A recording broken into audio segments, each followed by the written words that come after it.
Hello friends, எல்லோரும் எப்படி இருக்கீங்க? காலைல ஸ்நாக்ஸுக்கு இந்த பச்சை சுண்டல் வேக வச்சு தாளித்து கொடுத்துட்டேன். லஞ்சுக்கு வந்து பீட்ரூட் சாதம். இதெல்லாம் சாப்பிட்றது கொஞ்சம் குழந்தைங்க கஷ்டப்படுவாங்க. இருந்தாலும் பரவாயில்ல, வாரத்தில் ஒரு நாள் கண்டிப்பாக பீட்ரூட் சாதம் மட்டும் கொடுத்துருவேன்.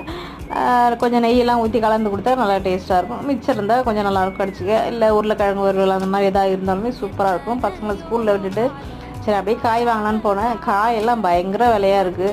அதுக்கு அப்படியே சிக்கன் வாங்கி குழம்பு வச்சிடலாம் அப்படின்ட்டு சிக்கன் வாங்கிட்டு வந்துட்டேன். நான் தான் ஃபஸ்ட்டு போனேன் போல். கொஞ்சம் நேரம் வெயிட் பண்ணி க்ளீன் பண்ணி அதுக்கப்புறம் தான் வெட்டி வாங்கிட்டு வந்தேன். எப்பவுமே நான் போக மாட்டேன் சிக்கன் வாங்கலாம். எனக்கு என்னமோ தெரில தோணுச்சு.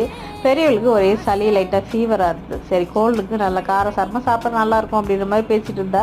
சரி குழம்பு வச்சு அதை பிள்ளைங்க வந்து சாப்பிட்றதுக்கு ஈஸியாக இருக்கும். அப்படியே கொஞ்சம் காய்கறி பழம்லாம் வாங்கிட்டு அப்படியே பால் முட்டை இந்த மாதிரி ஐட்டங்கள் எல்லாத்தையும் வாங்கிட்டு அப்படியே வீட்டுக்கு வரத்துக்குள்ளே ஒரு 1 hour கிட்ட ஆகிடுச்சு. இந்த பனங்கிழங்கு சூப்பராக இருந்தது. எப்போ கிடைச்சாலும் வாங்கி சாப்பிடுங்க. இப்போ லேடிஸ்க்கு இந்த கர்ப்பப்பைக்கு அவ்வளோ நல்லது இந்த பனங்கிழங்கு.